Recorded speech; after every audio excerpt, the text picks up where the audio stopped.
Hay varios hombres en prisión que han sido calificados como el hombre más temido de las cárceles de EEUU. Quizá les sorprenda saber que 10 de los 25 presos más temidos de Estados Unidos se encuentran actualmente en centros penitenciarios federales. Estos individuos se han ganado su reputación por sus crímenes y acciones. Desde conocidos líderes de bandas hasta asesinos despiadados, cada uno de ellos tiene una historia escalofriante que contar. Y hoy vamos a echar un vistazo a algunas de las razones por las que estos presos son tan temidos. Richard Lee McNair. Te presentamos a Richard Lee McNair, un hombre con un don especial para poner en aprietos a las autoridades. Pero no se deje engañar por su habilidad para esquivar el brazo largo de la ley. No es un delincuente corriente. La historia de McNair no se limita a asesinatos, intentos de asesinato y robos con allanamiento de morada, aunque se ganó 2 cadenas perpetuas por esos delitos. No, lo que realmente convierte a McNair en un auténtico delincuente y le ha valido el ingreso en la tristemente célebre prisión de máxima seguridad ADX es su talento, similar al de Houdini para escapar de las garras del confinamiento. Nacido el 19 de diciembre de 1958, McNair se hizo rápidamente un nombre como asesino convicto. En 1987 se vio envuelto en un robo frustrado que se saldó con la muerte de un hombre y dejó a otro con 4 heridas de bala. Aquella terrible experiencia le llevó a la cárcel, donde la mayoría de los delincuentes habrían aceptado su destino. Pero no McNair. McNair no se conformaba con vivir dentro. Tenía un ardiente deseo de libertad que no conocía límites. Y así comenzó su extraordinaria carrera de escaparse del cautiverio, no 1 ni 2, sino 3 veces. Cada fuga fue un enorme despliegue de audacia. Su primera fuga fue como una escena sacada de una película. Armado únicamente con bálsamo labial y agallas, McNair consiguió zafarse de un par de esposas. Pero McNair no iba a detenerse en una gran escapada. Pronto se encontró arrastrándose por un conducto de ventilación, eludiendo la captura una vez más. Era como si tuviera un mapa secreto de la prisión oculto en su mente. Luego llegó el plato fuerte de su carrera de fugas. En abril de 2006, McNair realizó el acto de desaparición definitivo. Se escondió en un montón de bolsas de correo usadas y en un golpe de genio convenció a un agente de policía de que solo era un inofensivo corredor. Imagínense.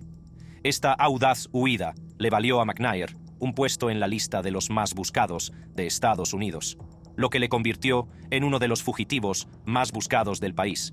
Incluso se aventuró hasta Canadá 2 veces, en un intento desesperado por mantenerse fuera de la red. Durante más de un año atravesó el Gran Norte Blanco, consiguiendo ir un paso por delante de las autoridades. Lo verdaderamente fascinante es que gran parte de lo que sabemos sobre las increíbles fugas de McNair y su vida como prófugo procede de la correspondencia que mantuvo en prisión con un periodista canadiense llamado Byron Christopher. Es como sacada de una emocionante novela policíaca en la que cada carta revela más cosas sobre el hombre que había detrás de las fugas.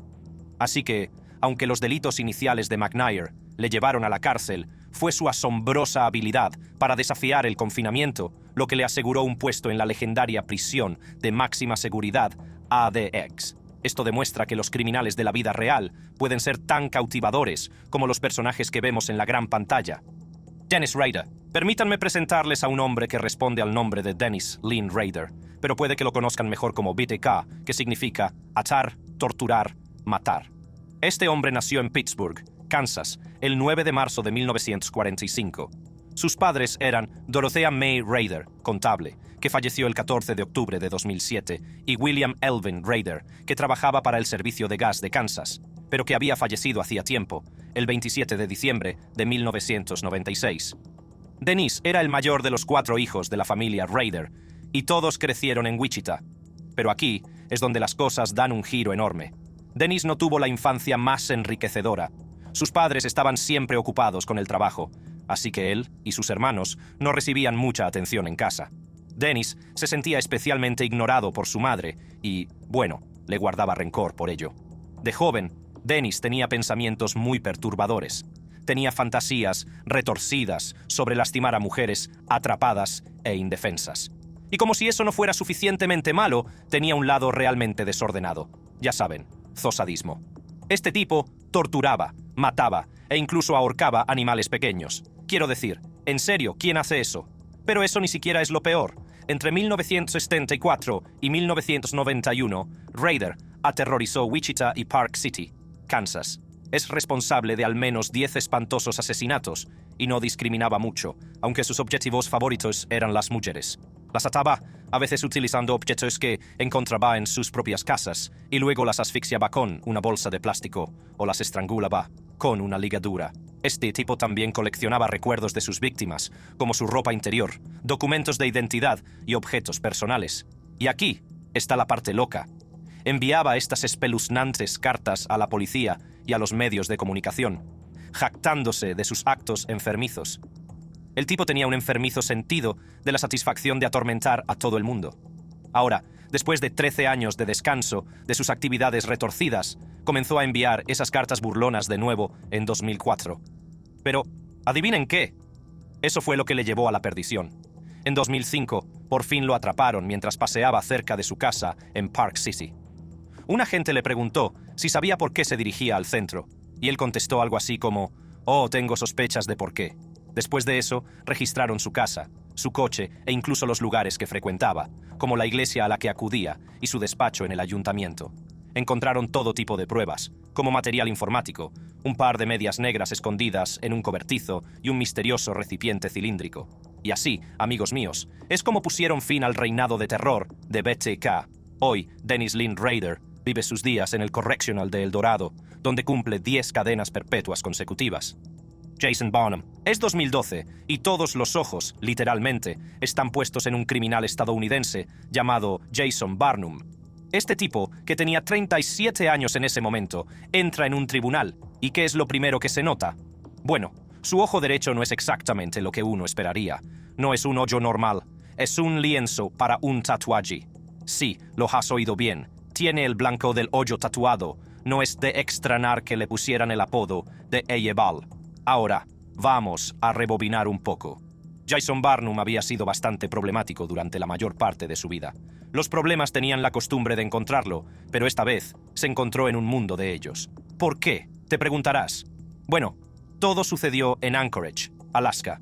Estaba escondido en una habitación de hotel, metido en sus asuntos, o quizá no, cuando la policía se coló en su fiesta. Naturalmente, las cosas se precipitaron.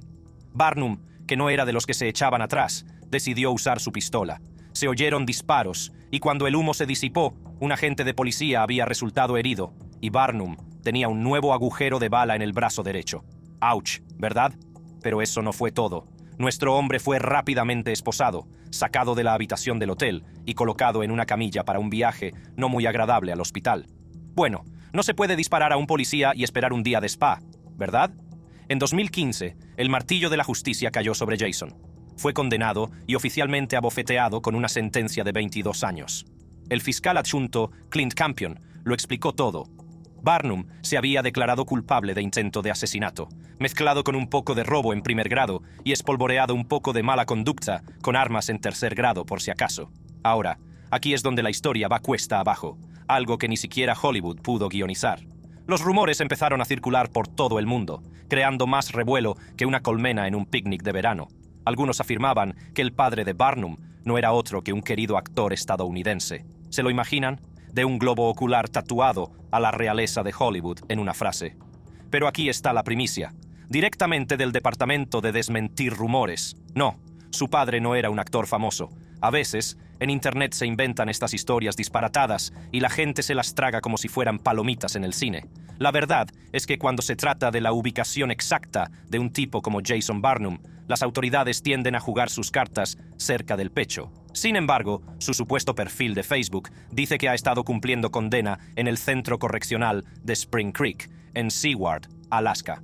Así que, hasta que haya alguna noticia concreta y oficial sobre dónde está cumpliendo su condena, archivemos esto bajo misterios de Internet y sigamos con nuestro día.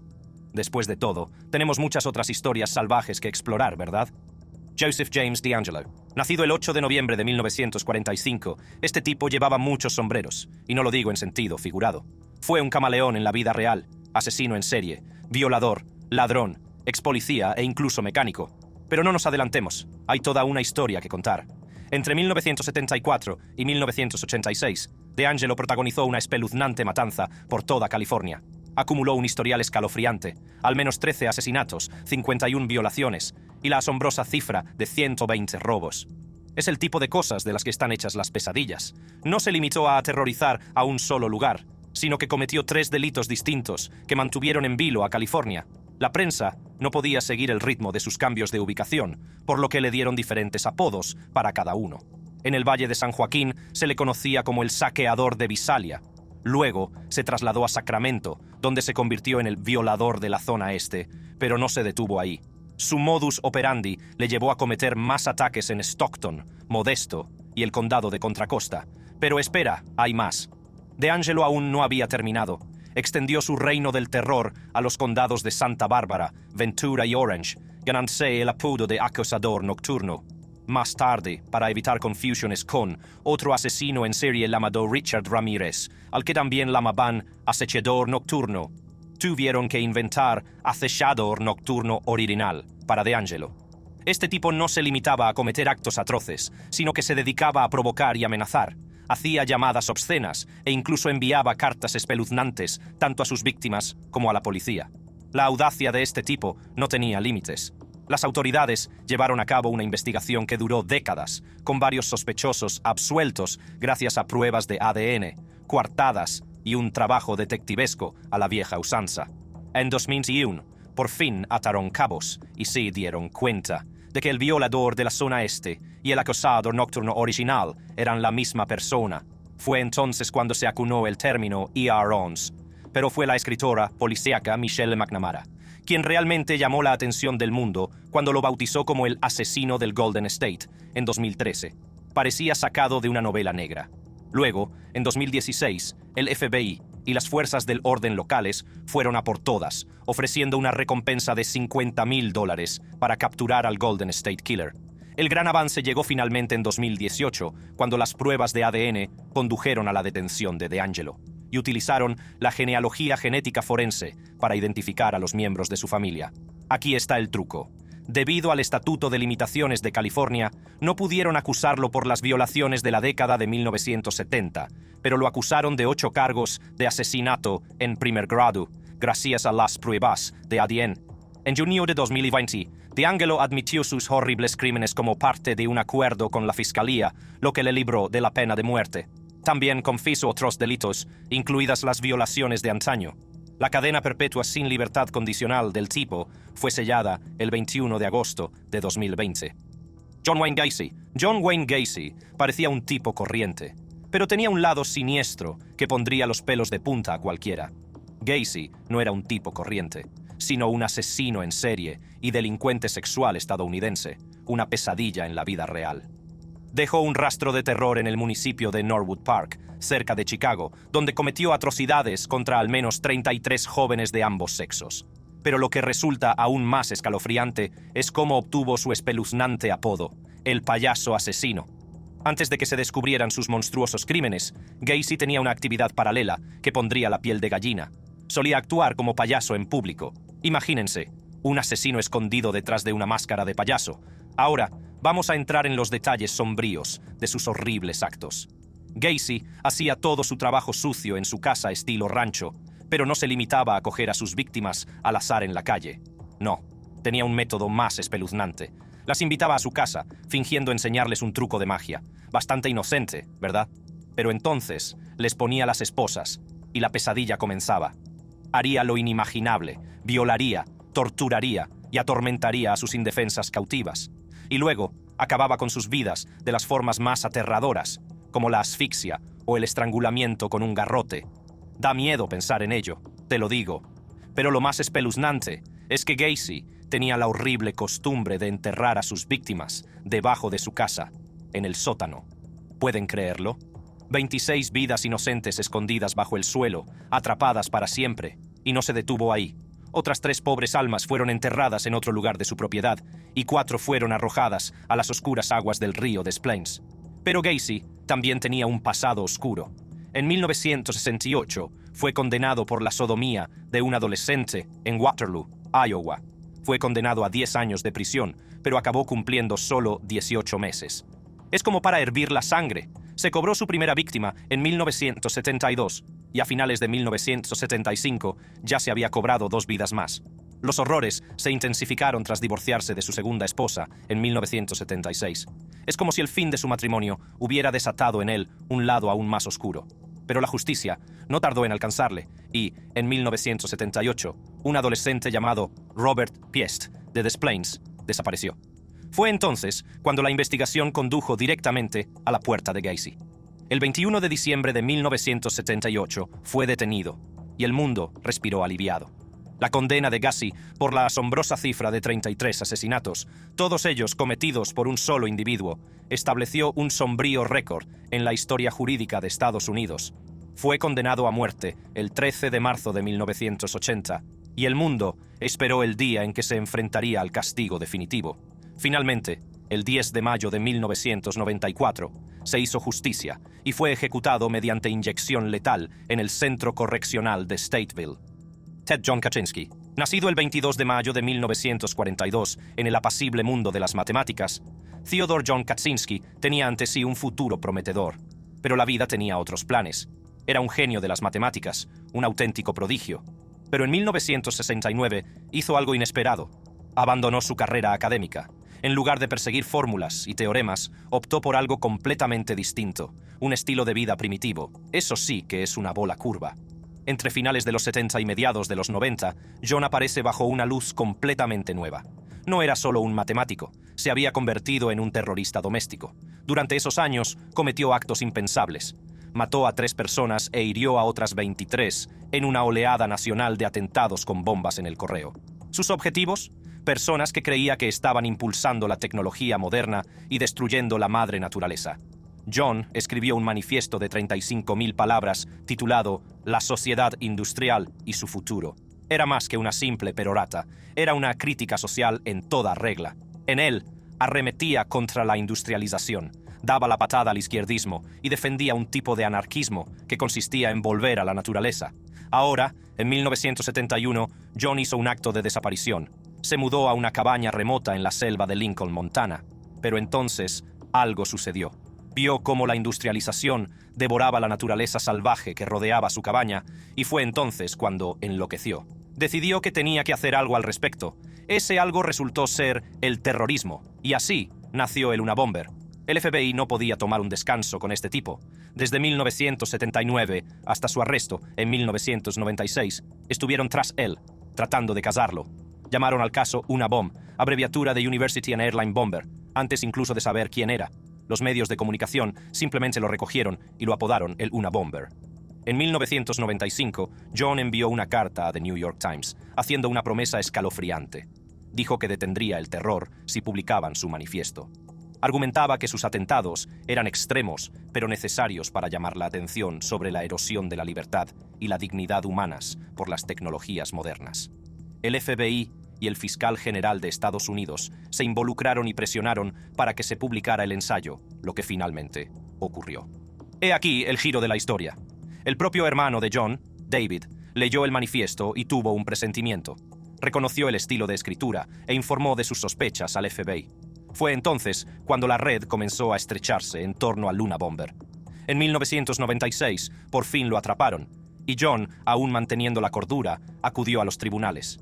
Intentó deshacerse de sus abogados de oficio porque querían que se declarara loco para eludir la pena de muerte.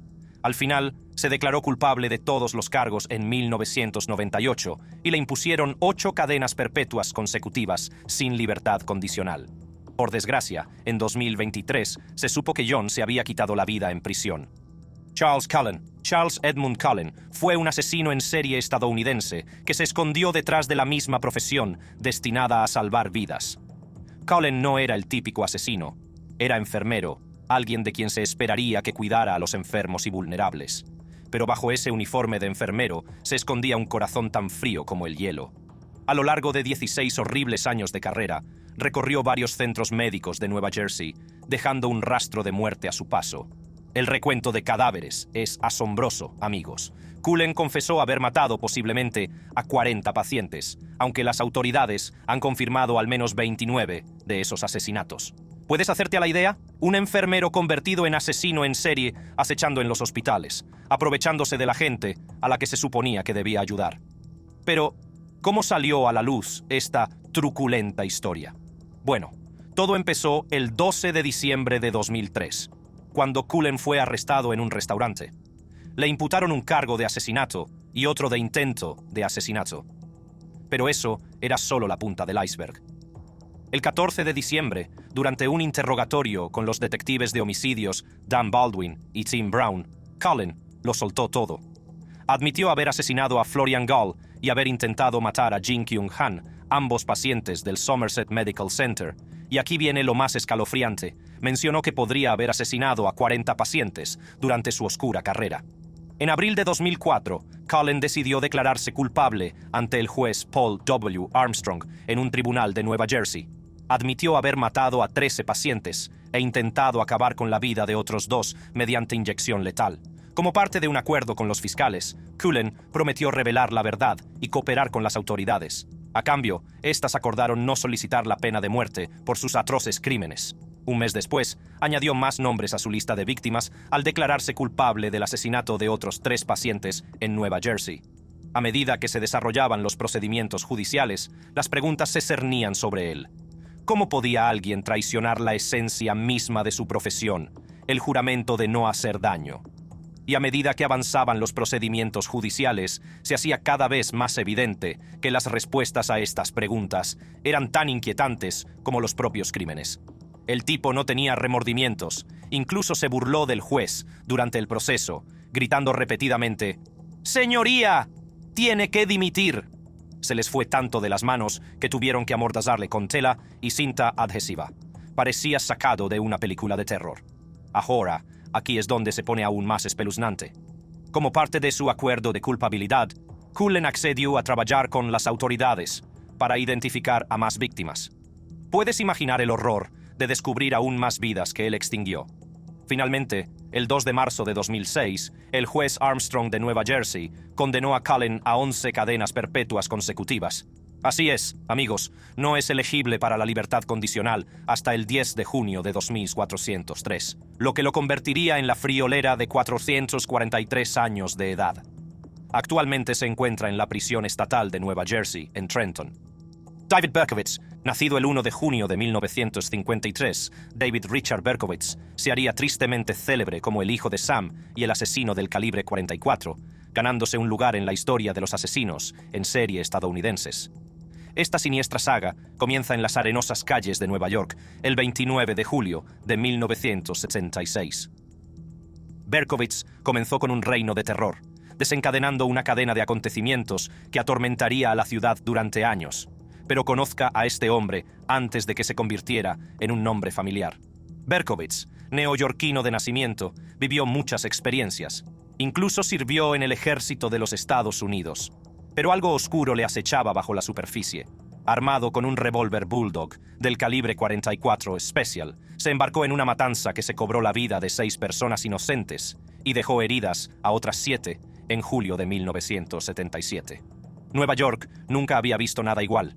La ciudad que nunca duerme estaba ahora insomne por el miedo y Berkowitz tenía a la gran manzana presa del terror. Lo que lo hizo aún más horrible fue la habilidad de Berkowitz para burlarse de la policía. Leyó cartas en las que se burlaba de las fuerzas del orden y prometía crímenes más horripilantes. La prensa se lo tragó todo y el mundo vio con horror cómo se desarrollaba la caza del hijo de Sam. Pero finalmente, el 10 de agosto de 1977, el reino del terror de Berkowitz llegó a su fin. Fue arrestado y acusado de 8 cargos relacionados con los tiroteos. Y aquí está la parte escalofriante, confesó cada uno de ellos. Al principio, se inventó una extraña historia sobre un demonio que tomaba la forma de un perro negro, propiedad de su vecino, Sam, y afirmó haber estado siguiendo las órdenes del demonio. Sin embargo, tras ser considerado mentalmente apto para el juicio, Berkowitz cambió de opinión. Se declaró culpable de asesinato en segundo grado y fue condenado a 6 cadenas perpetuas consecutivas en una prisión estatal.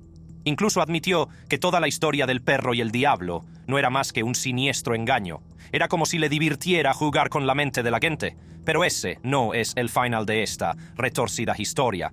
La infamia de Berkowitz alcanzó tales cotas que se convirtió en una especie de celebridad. Los medios de comunicación no podían tener suficiente de él y parecía que disfrutaba de la atención. Para impedir que los delincuentes se lucraran con sus crímenes, la legislatura del estado de Nueva York promulgó lo que hoy conocemos como las leyes del hijo de Sam. Estas leyes se diseñaron para impedir que los delincuentes se aprovecharan de la notoriedad que ganaban con sus atroces actos. Siguen existiendo en Nueva York y también se han adoptado en otros estados. A mediados de los 90, Berkowitz tenía una nueva historia que contar. Afirmando ser un cristiano evangélico converso, modificó su confesión. Esta vez, alegó que había sido miembro de una violenta secta satánica que orquestó los asesinatos como sacrificios rituales. Fue una historia espeluznante que devolvió a los investigadores a la mesa de dibujo. En 1996, se puso en marcha una nueva investigación sobre los asesinatos, pero llegó a un callejón sin salida con resultados poco concluyentes. La verdad sobre el reino del terror de Berkowitz sigue siendo un misterio. Michael Joseph Swango, fue un asesino en serie estadounidense con un inquietante giro médico. Todo comienza en Tacoma, Washington, donde nació Swango. Criado en Quincy, Illinois, era el hijo mediano de Muriel y John Virgil Swango. Su padre, veterano de la guerra de Vietnam y alcohólico, no estaba mucho con él, por lo que Swango estaba más unido a su madre. Después del instituto, se alistó en el cuerpo de marines, donde se aficionó a la buena forma física. A menudo se le veía haciendo footing o calistenia en el campus de la Universidad de Quincy. Swango se graduó summa cum laude e incluso obtuvo el premio de la Sociedad Química Americana. Cuando estudiaba medicina en la Universidad del Sur de Illinois, el comportamiento de Swango llamó la atención. En lugar de centrarse en sus estudios, prefería trabajar como auxiliar de ambulancia. Eso no es lo raro. Lo verdaderamente inquietante es su fascinación por los pacientes moribundos. Muchos de los pacientes que atendió se codificaron misteriosamente, y 5 de ellos no sobrevivieron. Espeluznante, ¿verdad? Por si fuera poco, la pereza de Swango casi hace que lo expulsen de SIU.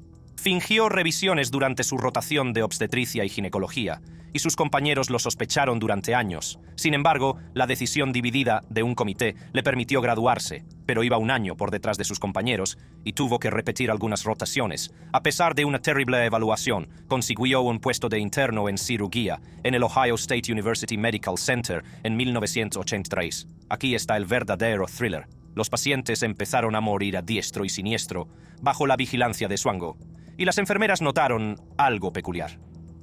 Cada vez que Swango preparaba comida o café, la gente enfermaba violentamente. Una enfermera incluso le sorprendió inyectando algo a un paciente que más tarde cayó gravemente enfermo. Las enfermeras informaron de sus preocupaciones, pero se encontraron con acusaciones de paranoia. Una investigación realizada en 1984 exculpó a Swango, pero la OSU decidió retirar su oferta de residencia. Temían que les demandara si le despedían sin motivo, así que querían que se marchara discretamente. En 1985 fue detenido tras encontrarse arsénico y otros venenos en su poder. Esta condena dio lugar a investigaciones sobre la gestión del caso por parte de la OSU, que revelaron flagrantes deficiencias. Sin embargo, Swango fue puesto en libertad en 1989 y trabajó como consejero en Virginia. Poco después, fue despedido por hacer un álbum de recortes de desastres en horario de trabajo. Después trabajó como técnico de laboratorio en Newport News, donde los empleados sufrían misteriosamente dolores de estómago cuando él estaba cerca.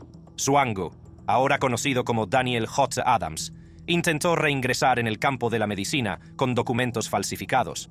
Aterrizó en la Facultad de Medicina de la Universidad Stony Brook de Nueva York, pero no se quedó mucho tiempo. Los pacientes empezaron a morir de nuevo a su cargo, y la AMA realizó una minuciosa investigación de sus antecedentes. Descubrieron su pasado y le despidieron de inmediato. Swango consiguió desaparecer durante un tiempo, pero en 1994 el FBI lo encontró en Atlanta. Trabajaba como químico, pero fue despedido cuando el FBI alertó a la empresa de su pasado fraudulento. Swango se trasladó entonces a Zambia y Namibia, pero finalmente fue detenido en el Aeropuerto Internacional O'Hare de Chicago en 1997. Fue detenido por fraude y fue durante su estancia en prisión cuando las autoridades construyeron un caso contra él por asesinato. Fue condenado a cadena perpetua sin libertad condicional. En su libro Blind Eye, se calcula que Swango podría estar relacionado con 35 muertes sospechosas. El FBI cree que la cifra podría ascender a 60, lo que le convierte en uno de los asesinos en serie más prolíficos de la historia de Estados Unidos. Joaquín El Chapo Guzmán. Este es Joaquín Archibaldo Guzmán Loera, o como es más conocido, El Chapo. Nacido el 4 de abril de 1957 en Sinaloa, México. El Chapo tiene orígenes humildes. Creció en el seno de una familia de agricultores pobres, y la vida no fue precisamente un paseo para él. De hecho, sufrió malos tratos por parte de su padre, pero nadie podía imaginar que esa dura infancia le convertiría en uno de los capos de la droga más poderosos del mundo. El Chapo empezó a dedicarse al narcotráfico muy pronto. Se asoció con su padre, no para jugar a la pelota en el patio trasero, sino para ayudar a cultivar marihuana para los traficantes locales durante sus años de juventud. Sí, esa no es la típica actividad de unión familiar. A finales de la década de 1970, estaba compinchado con Héctor Luis Palma Salazar, una estrella emergente del narcotráfico mexicano. El papel de El Chapo, ayudar a Salazar a determinar las mejores rutas para transportar drogas a través de Sinaloa y hacia Estados Unidos.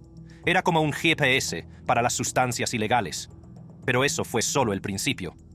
A mediados de la década de 1980, asumió una nueva función: trabajar junto a Miguel Ángel Félix Gallardo, otro gran capo de la droga. El Chapo era básicamente el cerebro de la logística entre bastidores. En 1988, el Chapo fundó su propio cártel tras la detención de otro capo. Bajo su liderazgo, el cártel se convirtió en un importante productor y distribuidor de drogas que operaba en todo el mundo, incluida Europa. El Chapo también fue pionero en la creación de células de distribución y túneles de contrabando de largo alcance, estableciendo récords de exportación de droga a Estados Unidos. Y todo este tráfico de drogas no solo le dio poder, sino que le hizo obscenamente rico. Forbes llegó a considerarlo una de las personas más poderosas del mundo entre 2009 y 2013. La Drug Enforcement Administration llegó a afirmar que estaba a la altura del legendario Pablo Escobar en términos de influencia y riqueza. Pero aquí es donde las cosas se ponen salvajes. La carrera criminal del Chapo está llena de dramas. Fue capturado por primera vez en 1993 en Guatemala y condenado a 20 años de prisión en México. Pero adivina qué, se las arregló para escapar en 2001 mediante un turbio soborno a un funcionario de prisiones. Se podría pensar que ese fue el final de la historia, pero no, fue solo el principio. Su fuga lo convirtió en fugitivo, y las autoridades pusieron una recompensa de $8,8 millones por su cabeza, cortesía de México y EEUUU. Y después de todos los juegos del gato y el ratón, fue detenido de nuevo en México en 2014. Pero espera, este tipo no había terminado de escapar. En 2015 hizo una salida cinematográfica a través de un túnel que sus compañeros cavaron justo en su celda. En serio, alguien debería hacer una película sobre esto. Las autoridades mexicanas no iban a dejar que se escapara de nuevo. Lo volvieron a capturar en un dramático tiroteo en enero de 2016. Finalmente, fue extraditado a Estados Unidos un año después. En 2019, el Chapo se enfrentó a una serie de cargos penales relacionados con su liderazgo del cártel de Sinaloa. Fue declarado culpable, condenado a cadena perpetua y ahora reside en ADX Florence, Colorado, una de las prisiones más seguras de Estados Unidos. ¿Te ha gustado el vídeo? ¿Quieres más emoción? Permanezca atento haciendo clic en cualquiera de las tarjetas que aparecen ahora mismo en su pantalla para ver más contenido emocionante. Hasta la próxima.